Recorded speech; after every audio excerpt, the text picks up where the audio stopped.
How's it going, everyone? Welcome back to Boy Lie Hobby Time. One of my goals this year is to make friends with more YouTubers. I know a lot of crafting YouTubers at this point, but I'd like that to expand into the non-crafting YouTube space as well, by making smaller versions of things that they've made. I've done this twice before, first with Cyprian Outdoor Adventures and his mega viral survival shelter, and then most recently with Whistlin' Diesel's jet engine merry-go-round, both of which I'm happy to say made it to them safely. Whoa, dude, there's grass and everything. No way! Dude. This is so cool. This is actually really cool. That's sick. Anyways. One of my favorite non-crafting YouTubers is Trahan, and a video that really stuck out to me was his cinematic joyride video, which is one of the best product announcements that I've ever seen. I love the glowing candy dispenser, and I wanted to make a little one and send it to him if he sees it, and of course if he wants it.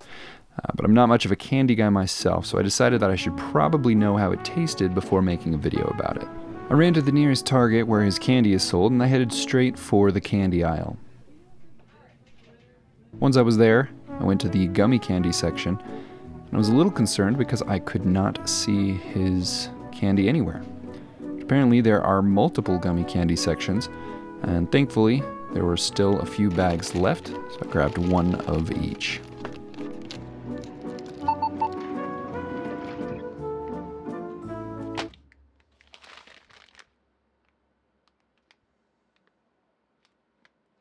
The first thing I needed was a glowing piece of candy, so I threw on some gloves and began unboxing the bag using a ruler and an X-Acto knife. And then I grabbed some tweezers, which made the process way too difficult to sustain the bit, so I gave up on it and just used my hands instead. This flavor is the sour blue raspberry, which was probably my favorite of the three. And like I said, I'm not much of a candy person, but I did like this quite a bit, especially because it was not overly sweet. One person, though, who is a candy guy is my nephew. He was out of town for Christmas, and when he got back, I said, "Hey, what was your favorite part about Christmas in Idaho?" And he said, "Joyride." And I know that he loves Christmas and Idaho, so that's quite the endorsement coming from him. The first thing I actually needed to figure out for this build was the glass hopper of the candy dispenser, which I cut out of acrylic sheets. I cut up a few extra pieces just in case. And once I had all of my pieces, I began peeling off the protective film from what will be the inside wall. I then got to try something that I've seen woodworkers do for a very long time, and always wanted to try, and that is to line up 4 mitered edges side by side and use masking tape to hold them together at right angles, and it was as satisfying as I expected. Next, I broke out the weld on 3, which from the smell I can tell would be very bad for my skin and the rest of my health, so I handled it with a lot of extra delicacy. I cleared the syringe of extra air, and then I used it to glue the acrylic together. This stuff is very potent and works really fast. It uses capillary action to travel across the seam, which means a tiny drop goes a very long way.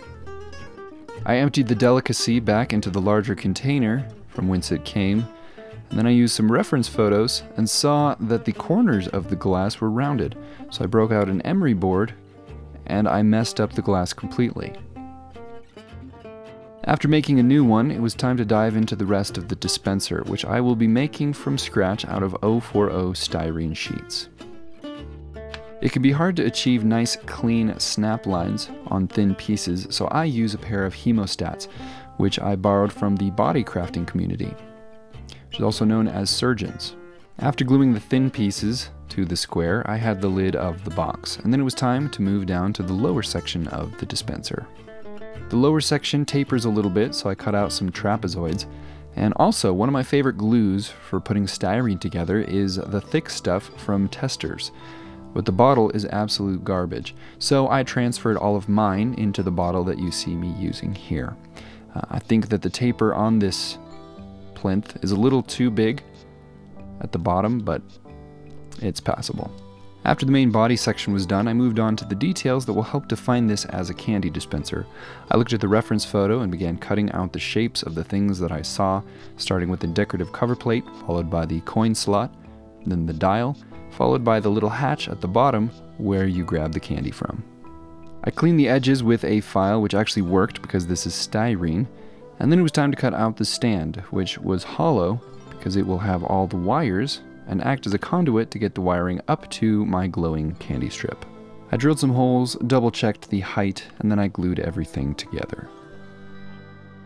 After that, the next step was to get the battery housing into the base. There wasn't quite enough room to mount the pole directly into the middle of the base with the battery housing present, so I'll be adding a wooden platform in a minute. After tracing out the shape of the housing, I drilled some holes and cut out the rectangle using a coping saw. The hole's not perfect, but it has a nice snug fit and the battery housing isn't going anywhere. For the platform, I grabbed some wood from my collection that was properly sized, and then I used some wood glue and a clamp to hold that together.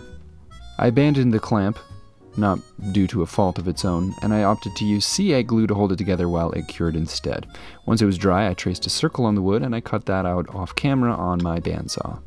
With a disc to hold the post, I was able to drill a hole for said post right in the middle, and then I routed a pathway for the wires to be able to sit flush underneath and reach the hole.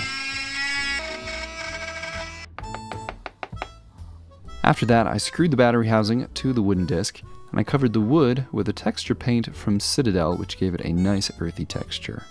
I wiped up all of the paint that had gotten on the black base, and then I pulled out the temporary spacer, which I had been keeping in the hole to keep paint out. I had been trying to figure out how I was going to integrate a switch into this thing, and then I remembered that I had some reed switches, so I routed out a spot. This switch is activated by magnets, which will come in handy later. I wired up the battery housing to the switch, and with the base mostly done, it was time to move on to painting the dispenser. And while I do that, I'd like to give a huge shout out to all of my patrons. After painting the whole thing red and giving that some time to dry, I masked off the top and I painted the post with metallic bronze.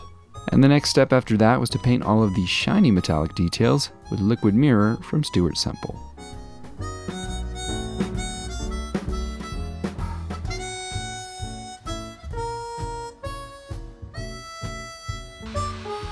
With all of the decorative bits painted, it was time to give the whole thing a coat of gloss varnish to give it a nice sheen, and then I stuck it in the ground, and it was time for the candy, which I'm going to be making out of this flexible 3-volt LED filament. To get it to appear more flat and also hold a curvy shape, I folded it and stuck it in a sleeve of clear heat shrink. And this will help it appear wider, but also when it's hot, I can form it into the shape of an S, and then once it cools off, it will hold that shape. I did burn my fingers while doing this, but I think the results are worth it.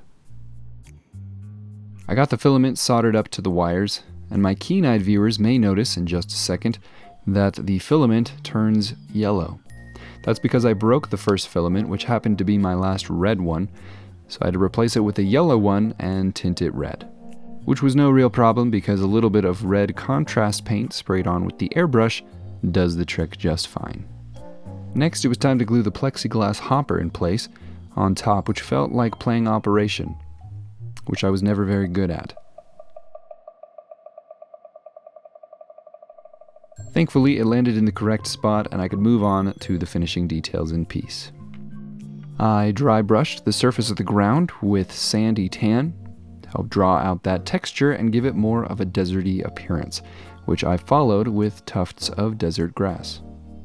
With the base done, it was time to move on to what might be the most important finishing detail, and that was the 1 cent sticker on the front of the dispenser.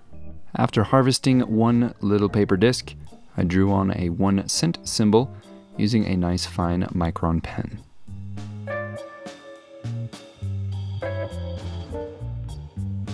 I coated the back of the sticker with some gloss Mod Podge, and then I carefully stuck it in the appropriate place on the glass. After one final paint detail above the coin slot, it was time to move on to the last step, and that was to fix the magnet to the glass dome. Instead of having an external switch on the base, I thought a nice, clean, fun, and satisfying way to light up the candy would just be to rotate the glass. Because the magnet is so small, it sits down in the channel that the glass sits in and is almost unnoticeable as well. Once the magnet had been glued in place, I set the dome on top, and I called it good.